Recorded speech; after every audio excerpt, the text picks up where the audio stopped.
যে বিগত বেশ কয়েক বছর আগে গ্রামীণ গ্রুপের একটি প্রতিষ্ঠান, তার নাম হচ্ছে গ্রামীণ কমিউনিকেশন।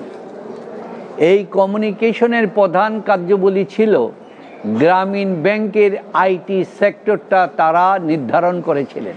কারণ বাংলাদেশে প্রফেসর ডক্টর মোহাম্মদ ইউনুস সাহেবের নেতৃত্বে ওনার গড়ে তোলা গ্রামীণ কমিউনিকেশন আইটি সেকশনটা এতই উন্নত, এতই সাকসেসফুল যে গ্রামীণ ব্যাংক তার প্রতিষ্ঠা লগ্ন থেকে এই আইটি সেক্টরটা গ্রামীণ কমিউনিকেশন সেটা গ্রহণ করছে।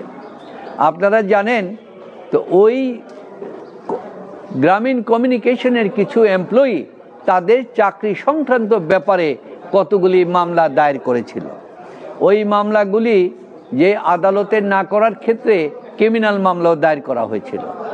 ওই মামলাগুলি মহামান্য হাইকোর্ট বিভাগে স্টে দিয়েছিল এবং পূর্ণাঙ্গ শুনানি করে এগুলিকে খালাস দিয়ে দিয়েছেন, খারিজ করে দিয়েছেন, আবার অ্যাকুইটাল দিয়েছেন যে ওনাদেরকে খারিজ করে দিয়েছেন। সেইখানে ডক্টর মোহাম্মদ ইউনুস ওনার কোনো সংশ্লিষ্টতা নাই, উনি নামে মাত্র চেয়ারম্যান, ম্যানেজিং ডাইরেক্টর পর্যন্ত। আর আজকে অ্যাপিলেট ডিভিশনে এটার বিরুদ্ধে আপিল করা হয়েছে। এটাও অ্যাপিলেট ডিভিশন সরকারের আপিলটা খারিজ করে দিয়েছে এবং হাইকোর্টের সে রায় বহাল করে রেখেছে। তার মূল কারণটা হচ্ছে কি জানেন? আসলে এই মামলার বর্তমান কোনো কার্যকারিতা ছিল না। যে এই যে গ্রামীণ ব্যাংক বিগত সরকারের আমলে অক্টোবর মাসে বিনা হঠাৎ করে বলছে যে গ্রামীণ কমিউনিকেশনের আইটি সেকশন তারা ডিসেম্বর থেকে ব্যবহার করবে না। আপনাদের একটি কথা বলি, আপনারা দেখেছেন যে ডক্টর ইউনুস সাহেব 8/8/2024 তারিখে ক্ষমতা গ্রহণ করলেন। ক্ষমতা গ্রহণ করার পর দেখা গেল রাতারাতি মামলার পরবর্তী ডেট ছিল, অ্যান্টি কারাপশনের পরবর্তী ডেট ছিল 9/8। সুতরাং 5/9, কিন্তু 5/9 আসার আগেই 11 তারিখে অ্যান্টি কারাপশন মামলা উইথড্রলের চিঠি দিলেন, পিপি নথি উপস্থাপনের দিলেন, অ্যাপ্লিকেশন দিলেন, জজ সেটা করে ফেললেন, আমরা জানি না।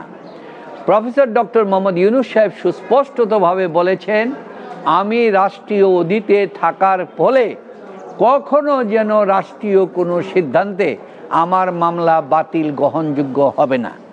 এই মর্মে আমরা হাইকোর্টেও দেখেছিলেন আপনারা, আমরা 561 করেছি।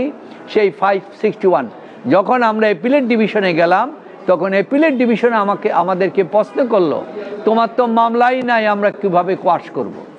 আমরা তখন উত্তর দিয়ে বলেছিলাম, সাপ্লিমেন্টারি এফিডেভিট দিয়ে বলেছিলাম, my lord, supreme court appellate ডিভিশনের অর্ডার অনুযায়ী, অর্ডিন্যান্স অনুযায়ী আমরা যে নির্দিষ্ট সময়ের ভিতরে মামলা দাখিল করতে হয়, নির্দিষ্ট সময়ের ভিতরে আমরা সুপ্রিম কোর্টে আপিল দাখিল করেছি, লিভ টু আপিল।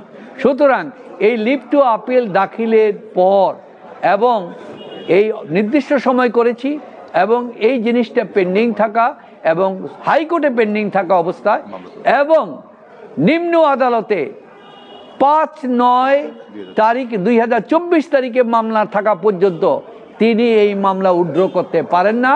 এটা অবৈধ, মামলা চলমান আছে।